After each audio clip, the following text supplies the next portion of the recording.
ကဲအဲ့ဒါစမယ်နော်ကျွန်တော်တို့ဟ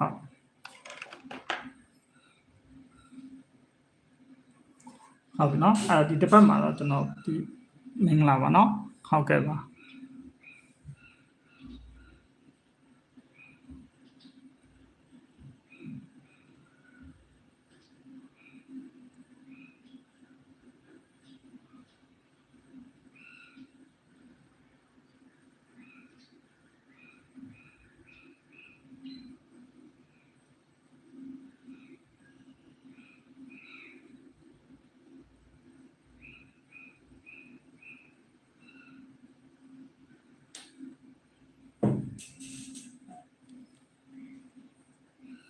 ဟုတ်ပြီနော်အဲ့ဒါကျွန်တော်စမယ်အဲ့ဒီတစ်ပတ်မှာဆိုရင်ဒါကျွန်တော်ဒီ live မှာပေါ့နော် live မှာက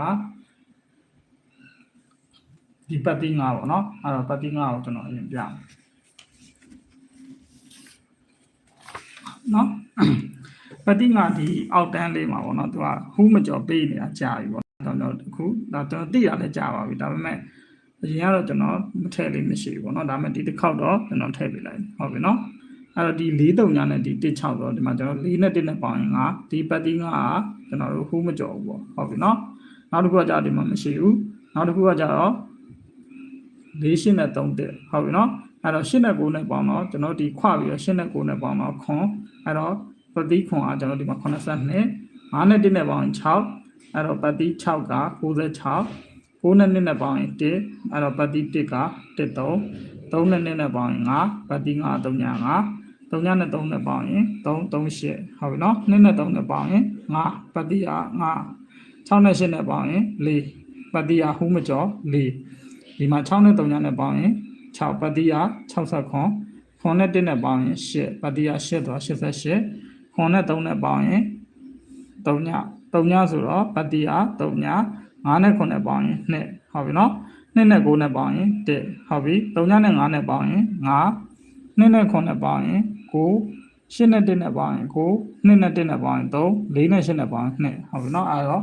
ဒီတစ်ပတ်မှာက4နဲ့1နဲ့ပေါင်းတော့5ဒီပတ်တိကဘူးမကျော်က5ပေါ့ဟုတ်ပြီနော်အဲ့တော့ကျွန်တော်ဒီတစ်ပတ်မှာ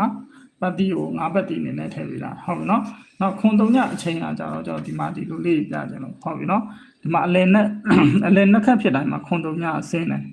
ဟုတ်ပြီနော်ဒီကလင်ဒါတစ်ခုလုံးမှာတော့ဆင်းတယ်ပေါ့နော်ဒီမှာအလယ်နဲ့ခက်3ညခွန်ဖြစ်တယ်ပြီးရင်ဒီမှာ3ည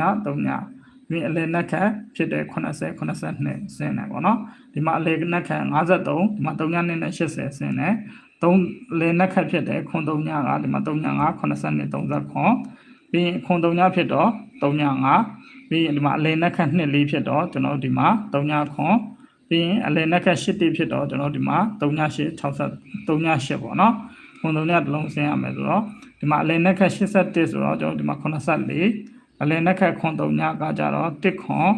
အလယ်နဲ့ခက်ကကြတော့53ဖြစ်တယ်53ဖြစ်တော့3ညခွန်ဒီမှာ2 4ဆိုတော့ကျွန်တော်တို့ကအလယ်နဲ့ခက်ဖြစ်တဲ့အတွက်ကျွန်တော်တို့က88အလယ်နဲ့ခက်ဖြစ်တော့81အလယ်နဲ့ခက်ဖြစ်တော့83အလယ်နဲ့ခက်ဖြစ်တော့3ညခွန်ပြီးအလယ်နဲ့ခက်ဖြစ်တော့88အလယ်နဲ့ခက်ဖြစ်တော့ဒီမှာ3ည2အလယ်နဲ့ခက်ဖြစ်ရင်84အဲ့လိုပဲပေါ့နော်ဒီကလင်နာတစ်ခုလုံးမှာမှန်တယ်ပေါ့နော်အဲ့တော့ကျွန်တော်ဒီမှာ53နက်ခက်ဖြစ်တဲ့အတွက်ခွန်3ညအချိန်ကအင်္ဂါမကျော်ပါဘူးเนาะအင်္ဂါမကျော်အဲ့တော့ခွန်3ညအချိန်ကဒီနေ့အတွင်းမှာလာမယ်ပေါ့เนาะအဲ့တော့တနင်္လာမို့အင်္ဂါပေါ့ဟုတ်ပြီเนาะကျွန်တော်တနင်္လာနေ့တည်းကလာမယ်ထင်တယ်ဒီကောင်ဟုတ်ပြီเนาะနောက်တစ်ခုကကြတော့ကျွန်တော်တို့ပုံမှန်တိုင်းပဲဟုတ်ပြီเนาะပုံမှန်တိုင်းပဲဒီနှလုံးပေါင်းလိုက်ရင်ခွန်8 9ဒီနှလုံးပေါင်းလိုက်ရင်3 4 5ဟုတ်ပြီ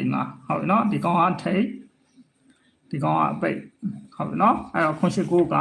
ထိတ်ဒီကောင်ကတော့ဟူးမကျော်အောင်မှန်နေသေးတယ်ပေါ့เนาะဒီ3 4 5အပိတ်ကကြတော့တစ်ပတ်လုံးဖြစ်နိုင်တယ်ပေါ့เนาะသူကဟူးကျော်သွားတယ်ပေါ့ဒီမှာတော့ကျွန်တော်တို့ဘယ်ရောက်ပါဒီမှာတော့ခွန်8 9က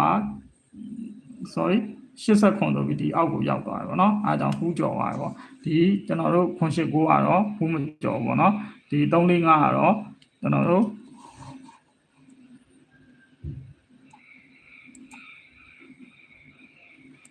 ဟူးကျော်တယ်ပေါ့เนาะ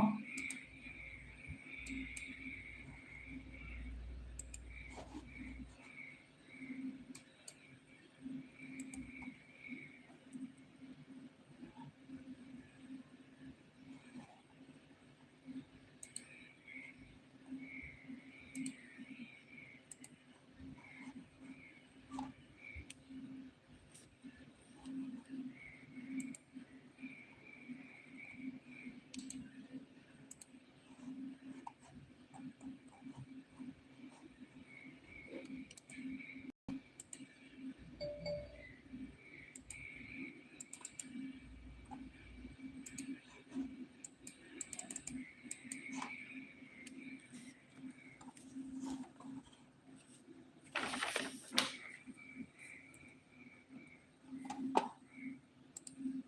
ဟုတ်ပြီနော်အဲ့တော့ကျွန်တော်ဒီမှာ989တိတ်989ထိတ်နဲ့345ပိတ်ပေါ့နော်အဲ့တော့ဒီတစ်ဖက်မှာကျွန်တော်ဒီ break line ကိုတော့တော်တော်ကြိုက်တယ်ဗျာဒီ938 break နဲ့933 break ချုပ်လိုက်ဒီနှစ်ခုလုံးအားကောင်းတဲ့အတွက်93 break ဟူးမကျော်လာလိမ့်မယ်လို့ကျွန်တော်ထင်တယ်ပေါ့နော်အဲ့ဒါလေးကျွန်တော်တစ်ချက်ပြအောင်ဒါကကျွန်တော်အရင်တော့ပြောခဲ့ပြီးသားပါညနေပိုင်းမှာ6နောက်ပိတ်ဖြစ်တယ်ဆိုရင်ကျွန်တော်938 break ကဆင်းတယ်ပေါ့နော်ဒီကလင်နာမှာဆိုရင်တစ်ချိန်လောက်ပဲမဆင်းတာပေါ့ကျန်တဲ့ဟာကျတော့2ပင်3ပင်တွင်မှာ2ပင်3ပင်တွင်မှာဆင်းတယ်ပေါ့နော်အဲတော့ကျွန်တော်ဒီမှာတစ်ချက်ပြဟုတ်ပြီနော်အဲတော့ကျွန်တော်ဒီမှာတစ်ချက်ကြည့်မယ်6နောက်ပိတ်ဒီမှာ938 break 6နောက်ပိတ်938 break ဆင်းတယ်တော့6နောက်ပိတ်938 break 6နောက်ပိတ်938 break 6နောက်ပိတ်938 break 6နောက်ပိတ်938 break 6နောက်ပိတ်938 break 6နောက်ပိတ်938 break 6နောက်ပိတ်938 break 6နောက်ပိတ်938 break 6နောက်ပိတ်938 break 6နောက်ပိတ်938 break 6နောက်ပိတ်938 break 938 break ပေါ့နော်ဒီမှာ938 break တွေကဒီ6နောက်ပိတ်ဟိုညနေနောက်ပိတ်ဖြစ်တာ ਨੇ သူကဆင်းတယ်ပေါ့နော်938 break ကဟုတ်ပြီနော်အဲ့တော့ဒီမှာ6နောက်ပိတ်ဆိုရင်938 break ပေါ့နော်အဲ့တော့ဆင်းတယ်ပေါ့သူကတောက်လျှောက်21 303ဒီမှာကကြတော့ဒီမှာခဏလေးနော်ဒီမှာ80 30ဆင်းတယ်ပေါ့နော်ဒီမှာ938 break ဆိုရင်69ဒီမှာ6နောက်ပိတ်ဖြစ်တဲ့အတွက်94 6နောက်ပိတ်ဖြစ်တဲ့အတွက်303 6နောက်ပိတ်ဖြစ်တဲ့အတွက်89ဒီမှာ6နောက်ပိတ်ဖြစ်တဲ့အတွက်88 50 6နောက်ပိတ်ဖြစ်တဲ့အတွက်938 break ကဆင်းတယ်နော်ဒီ6နောက်ပိတ်ကကြတော့ဒီမှာ303ဒီ6နောက်ပိတ်ကကြတော့49ပေါ့နော်အဲ့တော့သူကဒီ6နောက်ပိတ်ဖြစ်လို့938 break ကဒီမှာလာဆင်းလိုက်မယ်ပေါ့နော်သူကတော့3ရက်အတွင်းဆိုတော့ဟိုးမကြော်ပေါ့ဟုတ်ပြီနော်အဲ့တော့938 break ဟိုးမကြော်ဒါပေမဲ့အဲ့938 break တွေ933 break တွေအများကြီးပဲအဲ့တော့ကျွန်တော်တစ်ချက်ပြန်ပြ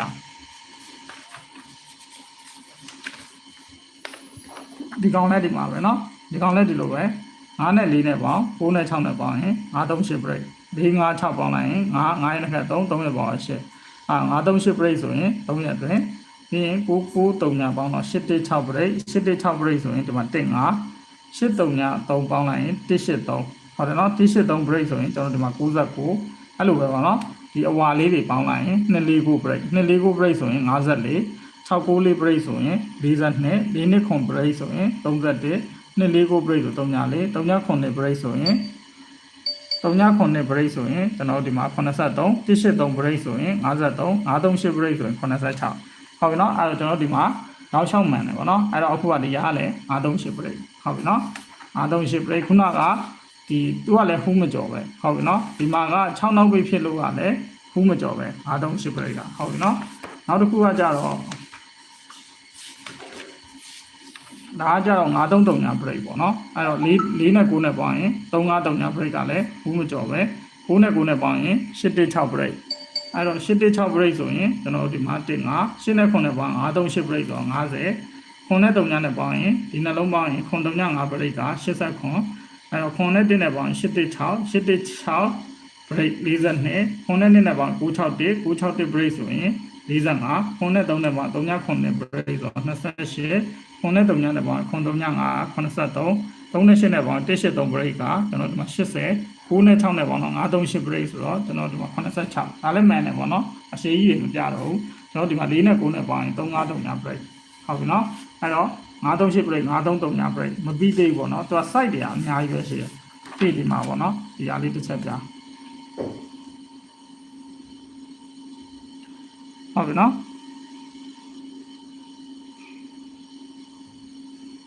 ပြီးရင်ဒီမှာကျွန်တော်ဒီမှာတစ်ချက်ပြမယ်နော်ဒီ9နဲ့8နဲ့ပေါင်းလိုက်တော့353 break ကဒီမှာလာပြီးတော့ break အနေနဲ့ဆင်ရမယ်1နဲ့2နဲ့ပေါင်းရင်353 break တော့83 4နဲ့4နဲ့ပေါင်း816 break ဆိုတော့ကျွန်တော်တို့89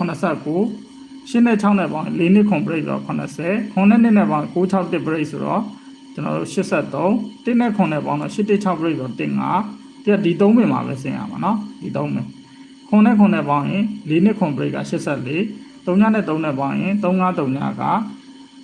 14 3နဲ့9နဲ့ပေါင်း249 break ကကျွန်တော်ဒီမှာ81 1နဲ့4နဲ့ပေါင်းရင်933ည break က94 ခွန်နဲ့ခွန်နဲ့ပေါ့လေးနှစ်ခွန် break က84မှန်တယ်ပေါ့နော်တောက်လျှောက်ကျွန်တော်ဒီကနေမပြတော့ဘူးနော်အဲ့လိုပဲဒီ40ရဲ့နောက် break 353 break ကလည်းဒီ3ရက်မှာဆင်းတယ်ပေါ့နော်ဒီမှာဆိုရင်ကျွန်တော်တို့496ဆိုရင်ဒီမှာ24 381 break ဆိုဒီ3ပေါ့နော်381 break ဆို30ဒီ8ဆို835 break ဆို85ဒီ3ညကြ353 break ကကြတော့ဒီမှာ82 618 break ကကျွန်တော်15 94 break က84 53ညခွန် break ကကြတော့ဟုတ်ပြီနော်53ညခွန်ကကြတော့25 353 break ကကြတော့ကျွန်တော်33 835 break ကကြတော့94 496 break က18 94 break က95 618 break က89 618 break ကမှန်တယ်ဗျဒီမှာလေးတောက်လျှောက်ပေါ့နော်အဲ့တော့အခုက353 break ကလည်းဒီမှာ sign နဲ့ sign ရှိတယ်ဟုတ်ပြီနော်အဲ့တော့938 break ကို353 break ကိုဒါအားကောင်းတယ်ထွက်လိမ့်မယ်လို့ထင်တယ်ဒါပေမဲ့ဒီ938 933 break ကမှန်ခဲ့ရင်အားကောင်းတဲ့အတွက်93 break ကတာလင်းပုံဖြစ်တဲ့93 break ကပါတာလင်းကျွန်တော်ထွက်မယ်လို့ထင်တယ်အဲ့တော့ကျွန်တော်ကဒီတစ်ပတ်မှာဥမကျော်ကတော့93 break ပေါ့နော်အဲ့93 break ကိုကြိုက်တယ်နောက်တစ်ခုကကြာဒီယာပေါ့နော်ဒီယာမှန်နေတာတော်တော်ကြာပြီ649နှစ်9ခွန်444နှစ်4ခွန်ပေါ့ဒီတစ်ပတ်နော်ဒါအပတ်တိုင်းမှာမှန်နေတာဒီတစ်ပတ်လည်းကျွန်တော်ဒီတစ်ပတ်ကိုကျွန်တော်ပို့ကြိုက်တယ်ပေါ့နော်ဒါပြီးခဲ့တဲ့ပတ်တွေကကျွန်တော်အရင်ကြီးဟိုမှာမဖြစ်ဘူးဟိုဆက်မှန်မလားစောင့်ကြည့်မယ်နော်ဒီတစ်ပတ်လည်းဆက်မှန်လိမ့်မယ်လို့ထင်တယ်ဟုတ်ပြီနော်ဒီငွေကနေ6ပေါ့ကျွန်တော်ပြဒီနှလုံးပေါင်းလိုက်ရင်4နှစ်ခွန်ဟုတ်တယ်နော်ပြီးရင်ဒီ6လေးအဲ့တော့649နှစ်9ခွန်444နှစ်4ခွန်ဒီကောင်ကခုမကျော်6ခွက်ဟုတ်တယ်နော်ခွန်9ရပေါင်းရင်249ဒီ4က49အဲ့တော့4နှစ်444 9နှစ်9499ဆိုတော့ကျွန်တော်ဒီမှာ69ဟုတ်တယ်နော်4ရ3ရပေါင်းတော့ခွန်35ဒီ1က16အဲ့တော့1ခွန်139 15 6ခွန်63965အဲ့ဒါကနာမည်အပတ်မှာခုမကျော်ဆိုတော့ကျွန်တော်ဘာထွက်လဲဆိုတော့ဒီမှာ60ရ51ရဟုတ်ပြီနော်နှစ်နဲ့ခွန်နဲ့ပေါင်းရင်661ဒီ3က38ဟုတ်ပြီနော်အဲ့တော့393631 898681ဆိုတော့ကျွန်တော်ဒီမှာ31ဟုတ်ပြီနော်3နဲ့1နဲ့ပေါင်းတော့4နှစ်ခွန်53ည545နဲ့5ခွန်3439နဲ့39ခွန်ဟုတ်ပြီနော်အဲ့တော့ကျွန်တော်ဒီမှာ39ခွန်ဆိုပြီးထွက်တယ်ခွန်နဲ့39နဲ့ပေါင်းရင်ခွန်39 16ဟုတ်တယ်နော်ဒီ1က16 1ခွန်139 15 6ခွန်63965ဆိုတော့ကျွန်တော်ဒီမှာ15 3နဲ့4နဲ့ပေါင်းရင်ခွန်35ဒီ1က16အဲ့တော့1ခွန်139 15 6ခွန်63965ဆိုတော့86 31ဟုတ်တယ်နော်5နဲ့3နဲ့ပေါင်းရင်816ဒီခွန်ကခွန်2အဲ့တော့ခွန်8ခွန်1ခွန်6 2 8 2 1 2 6ဆိုတော့ကျွန်တော်တို့ဒီမှာဘာထွက်လဲဆိုတော့1ခွန်ဟုတ်တယ်နော်8နဲ့2နဲ့ပေါင်းရင်3ခွန်2ဒီကောင်က9ညဒီ9က9ညအဲ့တော့9ည5ခွန်5နဲ့5နဲ့ဆိုတော့ဒီမှာပါသွားပြီဟုတ်တယ်နော်နောက်တစ်ခုကကြတော့9ည961ဒီကောင်က9ဟုတ်တယ်နော်ဒီကောင်9ဆိုပါပါပြီပါနော်9လေးအဲ့တော့99691ဆိုတော့ကျွန်တော်တို့ဒီမှာ4946လေးပြတော့ဒီမှာပိတ်ရရှိလို့ဒီတစ်ပင်နဲ့အောက်ကိုဆင်းသွားတယ်ပေါ့နော်နောက်တစ်ခုကကြတော့4နဲ့2နဲ့ပေါ့နော်694 53ညနဲ့ကတ်96595 36339 334ဆိုတော့ဒီမှာ90လေးထွက်တယ်3ညနဲ့3နဲ့ပေါင်းရင်353961အဲ့တော့636563 1315 1315 13ဆိုတော့31ဟုတ်ပြီနော်3နဲ့8နဲ့ပေါင်းတော့183 183 53ညနဲ့ကတ်515853 3138 မှာ38ဟုတ်တယ်နော်6နဲ့နဲ့ပေါင်းရင်816အဲ့ဒါကို9လေးနဲ့ကတ်989196 484146ဆိုတော့ဒီမှာ96ဟုတ်တယ်နော်9နဲ့နဲ့ပေါင်းရင်183အဲ့ဒါကို16ဆိုတော့1118ဒီမှာနော်1ဆို16ဆိုတော့111813 616863ဆိုတော့ဒီမှာ61ဟုတ်တယ်မလားပြီးရင်9နဲ့9နဲ့ပေါင်းတော့694အဲ့ဒါကို9လေးနဲ့ကတ်96ဆိုတော့ဒီမှာ96ဟုတ်တယ်နော်249ဆိုတော့ဒီကနေစမှာနော်ဒီဟာလေးကတော်တော်လေးကောင်းတယ်ပေါ့နော်စုစုပေါင်း1 2 3 4 5 6 9 10 90 13 14 15 16ပဲပေါ့နော်16ပဲရှိပြီပေးနေတာပေါ့နော်ဒီတစ်ပတ်ကကြတော့ဒီနှစ်ခွန်9လေးနဲ့ကျွန်တော်ကတော့ပေးလိမ့်မယ်လို့ကျွန်တော်ထင်တယ်ပေါ့နော်အဲ့ထဲမှာကျွန်တော်တို့ကဒီ90လေးကပြောလို့မရအောင်နော်9လေးပြီး9လေးတွေပါပြန်ရိုက်တတ်တယ်နော်အဲ့လိုမျိုးရှိတယ်အဲ့တော့ဒီထဲမှာဆိုရင်ဒီ9လေးလို့90ခွန်လို့40ခွန်လို့ကောင်းတယ်ပေါ့နော်44လို့အဲ့ဒါကြီးကောင်းတယ်ပေါ့အဲ့တော့ဒီတစ်ပတ်မှာဒီဟာခ ထွက်နိုင်ပြီရှိရတယ်မှာပါတယ်ပေါ့နော်ဆက်ပြီးတော့မှန်နိုင်သေးတယ်ဟုတ်ပြီနော်အဲ့တော့ကျွန်တော်ကဟုတ်ပြီနော်တပတ်စာအနေနဲ့ဆိုရင်ပတ္တိယငါဝမ်းချိန်ဒီဝမ်းချိန်ကတော့ကျွန်တော်ကြိုက်တယ်ပေါ့နော်ခွန်3ညအချိန်အဲ့တော့2ရက်အတွင်းကိုမနေ့ပြန်ဟိုပဲမှန်လိမ့်မယ်လို့ကျွန်တော်ယူဆရတယ်ပေါ့နော်အဲ့တော့ထိတ်ကတော့9ခွန်8ကိုအပိတ်ကတော့3 4 5 break အနေနဲ့ဆိုရင်ကျွန်တော်တော့9 3 break ပဲဒီတစ်ပတ်မှာကျွန်တော်ဟူးမကျော်ထုတ်တာ9 3 break ပေါ့နော်တော်တော်လေးကြိုက်ပါတယ်ဒီ9 3 break ကြိုက်တယ်ဒီခွန်3ညကြိုက်တယ်ပြီးဒီဟာလေးမစိုးပေါ့နော်အဲ့တော့ကျွန်တော်ဒီတစ်ပတ်မှာ live မှာပေးတဲ့ဟာဒါပေါ့နော်အဖွဲ့ဝင်တွေကတော့ကျွန်တော်ဟူးမကျော်ပေါ့နော်ဟူးမကျော်ဆိုရင်လည်းမနေ့ပြန်လည်းထွက်နိုင်တယ်နော်အဲ့ဒါကျွန်တော် site လေးပါတစ်ခါလေးပေးတာပေါ့နော်အဲ့တော့ခွန်3ညအချိန်နဲ့9 3 break ကြိုက်တယ်ဟုတ်ပြီအဲ့တော့9 3ညခွန်ပြီးတာဒါပေါ့နော်ဒါတော့2ရက်အတွင်းမှာ9 3ညခွန်9 3ညခွန်ကထိနေပဲเนาะ9 3ညခွန်9 3ညခွန်2ရက်အတွင်းမှာ9 3ညခွန်ဟုတ်တယ်เนาะ2ရက်အတွင်းမှာကျွန်တော်တို့9 3ညခွန်ကီးတွေကတောက်လျှောက်ထိနေတာဟုတ်ပြီเนาะ2ရက်အတွင်းမှာ9 3ညခွန်ကီးတွေကတောက်လျှောက်ထိတယ်ဟုတ်ပြီเนาะအဲ့တော့ကျွန်တော်တရားမပြတော့ဘူးเนาะသူကဘာမှမဟုတ်ဘူး2ရက်အတွင်းတိုင်းမှာ9 3ညခွန်ကတောက်လျှောက်ပေးနေတာဟုတ်ပြီเนาะအဲ့တော့9 3ညခွန်ပေါ့ပုံမှန်တိုင်းဆိုရင်နော်အချက်လက်တွေအများကြီးရှိရဗျာဘာလဲဆိုရင်ဒီ9 3ညခွန်ကြီးအကြောင်းဖိတ်ကြီးခွန်3ညအချိန်အား2ရက်အတွင်းမှာဆိုတော့တနင်္လာနေ့တည်းအားကောင်းတယ်အဲတနင်္လာနေ့မှန်နိုင်တယ်ဟုတ်ပြီနော်အဲ့တော့ဒီဟာလေးနဲ့တွဲလိုက်တဲ့အခါမှာဒီ6ခွက်ကလည်းအရင်ကောင်းတယ်ပေါ့နော်အဲ့တော့မနေ့ပြန်ဒီ6ခွက်လေးနေလိုက်ကြည့်ထိုးမယ်ဆိုရင်တော့မှအဖွဲ့ဝင်တွေထဲရလဲကျွန်တော်ဒီတည်းကရွေးပြီးတော့နေလိုက်ကိုထိုးတယ်ဘာလို့လဲဆိုတော့ဒီဟာလေးကတော်တော်ကောင်းတယ်ဒီ9 3ညခွန်ကြီးရှိရယ်ခွန်3ညအချိန်ကလည်းအားကောင်းတယ်ပေါ့နော်အဲ့တော့9 3ညခွန်ကြီးရှိရယ်ဒီဟာကိုကျွန်တော်ပြမယ်ဒါလေးပေါ့နော်အဲ့တော့ကျွန်တော်ဒီမှာတစ်ချက်ပြဒီ1နဲ့6နဲ့ပေါင်းရင်ခွန်3ည5ကီဟုတ်တယ်နော်ဒီ9က9လေအဲ့တော့ခွန်9ခွန်လေ3ည9 3ည4 5 9 5လေဒီ3ပင်မှာထွက်တယ်ဆိုတော့အခုဒီကမထွက်သေးဘူးပေါ့နော်ခွန်9ခွန်လေ3ည9 3ည4 5 9 5လေးပေါ့နော်အဲ့တို့ကလည်းဒီမွေးကနန်း6ခွက်ဥမှာဂျောင်းပိတ်ပေါ့နော်ဂျောင်းပိတ်6ခွက်ဖြစ်နေတာတော့ဒီမှာပြ9နဲ့3ညနဲ့ပေါင်း9 3 8ဒီခွန်ကကြတော့ခွန်2ဟုတ်တယ်နော်ပါဝါပဲယူတာဒါအောက်ကကြောင့်နှစ်ခက်ပါဝါယူတာဒီခွန်ကကြတော့ခွန်2အဲ့တော့ခွန်2ကို9 3 8နဲ့ကတ်မယ်ဆိုရင်ကျွန်တော်ဒီမှာ25ဆိုတော့ဒီမှာထွက်တယ်ဟုတ်ပြီနော်ဒီမှာထွက်တယ်ပြီး9နဲ့4နဲ့ပေါင်းလိုလေးနော်6 6 1 3ဝင်တစ်ဖြတ်မှာ6 6 1ဒီ3ည3ည5 3ည5 9 6 1နဲ့ကတ်တယ်ဆိုရင်ကျွန်တော်ဒီမှာ60ဟုတ်ပြီနော်ဒီ1က16ဒီ4နဲ့2နဲ့ပေါင်းရင်6 9လေး6 9လေးကို16နဲ့ကတ်ရင်ကျွန်တော်တို့ဒီမှာ61ဟုတ်တယ်နော်ပြီးရင်ဒီမှာ2ခွန်ဒီက4နဲ့5နဲ့ပေါင်းရင်661အဲ661ကို2ခွန်နဲ့ကတ်ရင်ဒီမှာခွန်1ခွန်6ဟုတ်တယ်နော်ပြီးရင်2 8ဆိုတော့3ညခွန်နဲ့ဒီက38 38ကို3ညခွန်နဲ့ကတ်ရင်3ည3ဟုတ်ပြီနော်နောက်တစ်ခုကကြတော့3ည5ဒီ3ည3ည5ဒီနဲ့5နဲ့ပေါင်း661 30ဟုတ်တယ်နော်နောက်တစ်ခုကကြောင့်1နဲ့5နဲ့ပေါင်း69လေးဒီ8က83 69လေးကို83နဲ့ကတ်ဒီမှာ98ဟုတ်တယ်နော်နောက်တစ်ခုကကြတော့9နဲ့6နဲ့ပေါင်း35 3ညဒီ6က61အဲတော့61ကို35 3ညနဲ့ဆိုရင်ဒီမှာ30ဟုတ်တယ်နော်ဒီ6ကို69လေးနဲ့ဆိုရင်ကျွန်တော်တို့ဒီမှာ96 5 3ည5 3 8နဲ့ဆိုရင်ကျွန်တော်တို့ဒီမှာ35 85ဟုတ်ပြီနော်အဲတော့အခုကကြတော့ခွန်3ည5ဒီ1နဲ့တိုက်ဆိုင်တာကဒါခွန်3ည5ကီသူက6လေးအဲ့တော့6လေးနဲ့ကတ်ရမယ်ဆိုတော့ခွန်9ခွန်လေး3ည9 3ညလေး5 9 5လေးဟုတ်ပြီနော်အဲ့တော့ခွန်9ခွန်လေးရတယ်ဒီမွေးကနန်းနဲ့မှာရှိရနော်60ခွန်နဲ့40ခွန်ဒီမှာကျွန်တော်ပြ60ခွန်နဲ့40ခွန်ပါနော်အဲ့တော့ခွန်9ခွန်လေး3ည9 3ညလေးဆိုခွန်9ခွန်လေးရတော့အားကောင်းဆုံးပေါ့နော်ခွန်9ခွန်လေးဆိုရင်ဒီအပေါ်ဟာနဲ့လည်းလာကြိုက်တယ်ဟုတ်ပြီနော်ခွန်9ခွန်လေးဟုတ်ပြီနော်အဲ့တော့မနေ့ပြန်မှာဒီတစ်ပတ်မှာကျွန်တော်စောစောစီးထွက်နိုင်တဲ့ဟာတွေကဒီအဖွဲ့ဝင်တွေပေးလာတဲ့ဟူးမကျော်ဟုတ်ပြီနော်ဒီလုံးခွေရနောက်တစ်ခုကကြတော့ဒီ93 break ရပေါ့နော်93 break ကိုကြိုက်တယ်ဒီကတော့နေတိုက်ပေါ့နေတိုက်ဆိုမနေ့ပြန်အောင်စောင့်ကြည့်ရမယ်နောက်တစ်ခုကကြတော့ခွန်3ညအချိန်က2ရက်အတွင်းဆိုပြင်နဲ့မနေ့ပြန်အောင်ပဲထိလိုက်မယ်လို့ယူဆဟုတ်ပြီနော်အဲ့တော့ဒါပဲပေါ့နော်မနေ့ပြန်မှာဒါပဲရှိတယ်ဟုတ်ပြီနော်အဲ့တော့မနေ့ပြန်မှာအဲ့တော့ကျွန်တော် live ကြည့်ရလူတွေရောအဖွဲ့ဝင်တွေရောအမြဲရရှိပါဘူးဟုတ်ပြီနော်အဲ့တော့ဒီတစ်ပတ်မှာ